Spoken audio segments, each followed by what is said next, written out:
샬롬, 하나님과 동행하는 새벽기도회 달라스 임마누엘 교회 권성철 목사입니다. 오늘도 하나님과 동행하며 풍성함을 누리시는 저와 여러분 되시기를 축복합니다. 오늘 말씀은 하박국서 3장 16절에서 19절까지의 말씀입니다.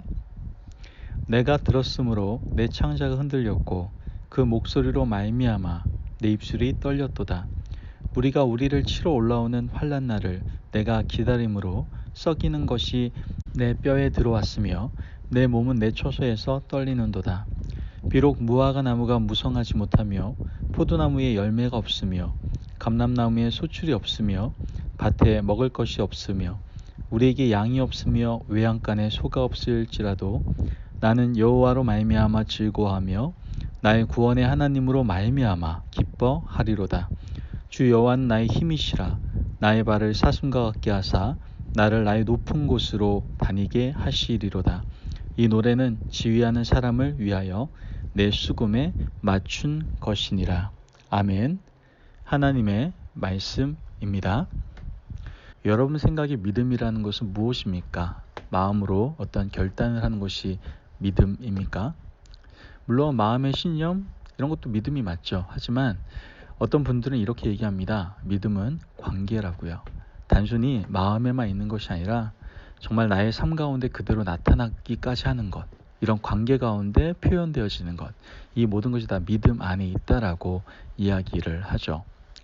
어떤 사람에 대해 사랑하는 감정과 마음을 가슴에 품고만 있으면 여러분 그 사랑은 완전한 사랑이 아닙니다. 반쪽짜리 사랑이죠. 연인 간의 사랑, 부부 간의 사랑을 비롯한 사람과 사람 사이의 사랑은요, 마음만 품고 있는 것이 아니라 표현하는 것입니다. 말과 행동으로 사랑을 표현해야 하는 것이죠.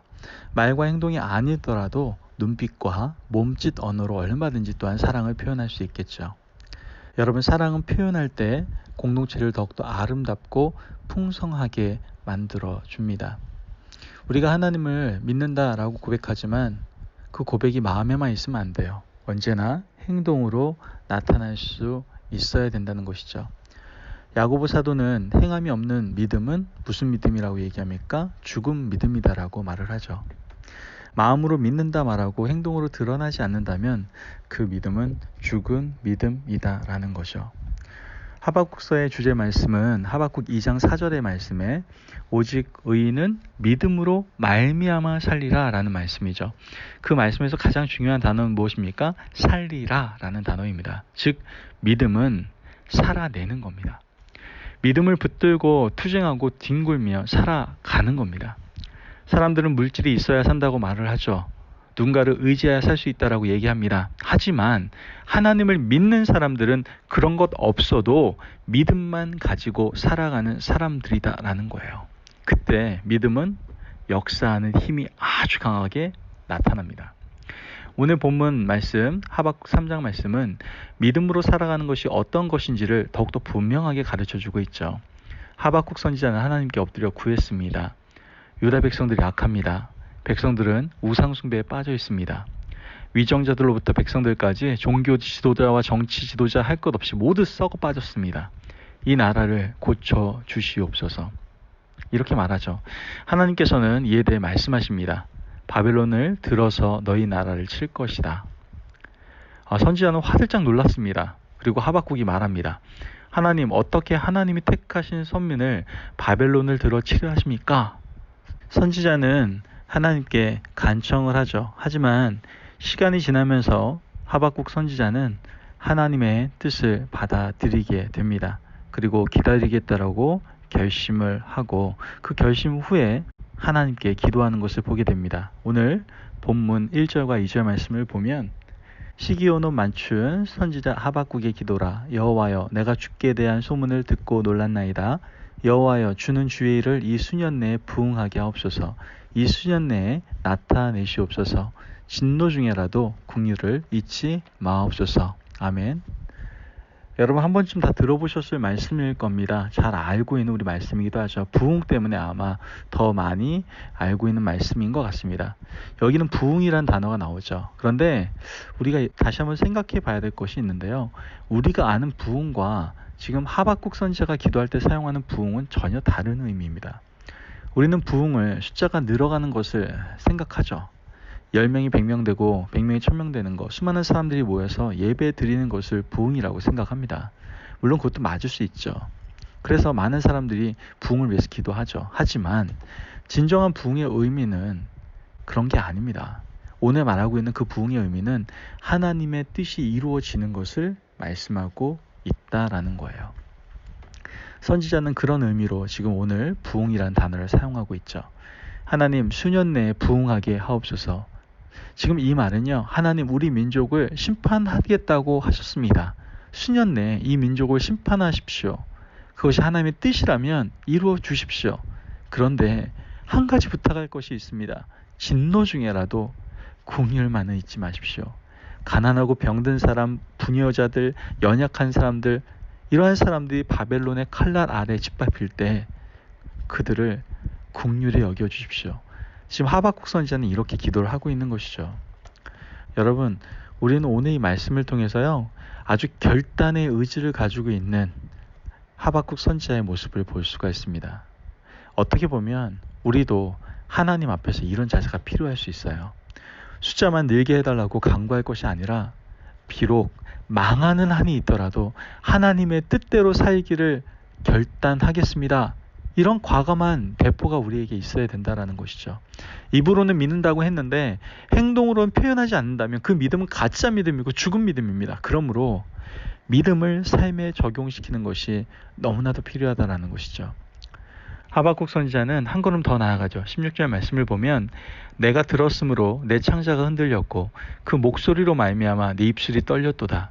무리가 우리를 치러 올라오는 환난 날을 내가 기다림으로 썩이는 것이 내 뼈에 들어왔으며 내 몸은 내 처소에서 떨리는도다. 아멘. 여러분, 무리가 우리를 치러 올라오는 환난 날에 기다린다라고 지금 말씀에서는 이야기하고 있는 거예요. 바벨론이 칼과 횃불을 들고 예루살렘 성을 치러 오는 날을 기다린다라고 표현했지만 사실 그게 기다림이겠습니까? 굉장한 두려움이죠. 여러분, 선지자가 이렇게 말하는 이유는 무엇일까요? 바로 바벨론이 이 나라를 치고 성전이 불타고 성벽이 무너지고 적들의 칼날에 유다민족이 무릎을 꿇어야 그들의 믿음이 회복될 수 있기 때문에 그렇다라는 거예요. 하박국 선지자는 이것이 하나님의 뜻임을 깨달았다라는 것이죠. 속히 하나님의 뜻을 이루셔야 회복도 속히 올 것이다라는 것을 선지자는 믿었다라는 거예요. 선지자는 큰 고난을 감내해 가면서까지 이 나라가 심판당한 후에 회복되는 것을 기대하고 있었다라는 것이죠. 여기서 한 걸음 또 전진해서 나갑니다. 17절에 18절 말씀을 보면 비록 무화과 나무가 무성하지 못하며 포도나무에 열매가 없으며 감람나무에 소출이 없으며 밭에 먹을 것이 없으며 우리의 양이 없으며 외양간에 소가 없을지라도 나는 여호와로 말미암아 즐거워하며 나의 구원의 하나님으로 말미암아 기뻐하리로다. 아멘. 여러분, 아무 것이 없어도 여호와 하나님 한 분만으로 기뻐하겠습니다 라는 믿음의 고백입니다. 여러분, 이 말은요, 하나님의 얼굴로 즐거워하겠다라고 고백했던 이 다윗의 고백과 아주 비슷함을 느낍니다. 다윗은 시편에서 나는 하나님의 손이 아니라 얼굴만 구한다 이렇게 고백을 하지 않습니까? 하나님의 손에는 먹거리, 입을거리, 각종 금은 보화가 있을 수 있습니다. 그러나 그것들이 없어도 하나님 존재로만 행복하다고 고백하는 거예요. 악한 자들이 곧 쳐들어올 겁니다. 이제 바벨론 군사들이 유다를 짓밟아 버릴 겁니다. 먹거리도 외양간의 소도 양떼도 사라질 것입니다. 그런데 그런 것이 없어도 하나님을 향한 믿음이 새로워질 수 있다면 그것으로 만족한다는 이 하박국 선지자의 위대하고 아름다운 고백을 우리는 보고 있는 것이죠. 여러분, 믿음은요, 이렇게 하나님을 찾아가는 과정입니다. 당시의 남유다 백성들이 소와 양이 있고 먹을 것과 과실이 가득하게 있어도 중요한 건 잃어버렸잖아요. 뭐예요? 믿음을 잃어버렸잖아요. 모든 것이 있는데 하나님을 잃어버렸다면 그 모든 것이 여러분 절대 나 자신을 구원해 주지 못합니다. 모든 것을 잃어도 하나님 한 분만 붙들고 있다면 우리는 구원받을 수 있습니다. 믿으십니까? 아멘. 선지자는 그것을 깨달았던 거예요. 하박국 선지자는 그 믿음을 그대로 살아내는 그 삶의 모습을 우리에게 보여주고 있는 것이죠. 여러분, 오늘 우리의 믿음은 어디쯤 머물러 있습니까? 우리 믿음이 하나님 한 분만으로 만족하고 하나님 한 분만으로 즐거워하는 그런 참된 믿음의 자리에 있습니까? 말로는 또한 우리의 마음으로는 그렇게 얘기하지만 우리의 삶의 모습을 통해서 우리의 입술을 통해서 우리의 모든 표현을 통해서 정말 과연 하나님 한 분만으로 만족한다라고 그렇게 믿음으로 살아내는 삶을 우리가 살아가고 있습니까? 여러분, 우리들의 믿음이 마음에 머물러 있는 것이 아니라 입으로 표현되고 삶으로 살아내고 하나님의 얼굴로 만족하는 그 아름다운 믿음이 우리 가운데 있기를 축복합니다. 그 믿음이 바로 살아있는 믿음이요, 하나님께서 온전히 받으시는 아름다운 믿음이다라는 거예요. 오늘 그 믿음으로 오늘도 승리하시기를 주님의 이름으로 축복합니다. 기도하겠습니다. 사랑이 많으신 하나님 감사합니다. 오늘도 우리에게 하박국 선지자의 믿음을 통해서 우리 귀한 은혜 허락하시니 감사합니다. 우리가 믿음 있다라고 얘기하지만 마음에는 가지고 있지만 삶 속에 전혀 나타나지도 않고 그 믿음대로 살아내지 못하는 모습으로 살아갈 때가 너무나 많음을 고백합니다. 하나님, 이젠 살아있는 믿음, 생명 있는 믿음으로 나아가기를 원합니다. 마음에만 담는 것이 아니라 그 믿음대로 살아낼 수 있는 우리들이 될 수 있도록 주님 축복하여 주시옵소서. 오늘도 귀한 은혜 허락하신 하나님께 감사드리며 예수님의 이름으로 기도합니다. 아멘. 여러분, 오늘도 하나님과 동행하며 풍성함을 누리시는 저와 여러분 되시기를 축복합니다. 진정한 믿음, 살아있는 믿음, 그 믿음의 실체를 바로 아십시오. 믿음은 마음에만 두는 것이 아니라 그 믿음대로 살아내는 것입니다. 그것이 바로 믿음의 선배들이 이야기한 살아있는 믿음이요, 하나님이 받으시는 믿음입니다. 그 믿음대로 오늘 살아가시기를 축복합니다. 말씀 안에 승리하십시오.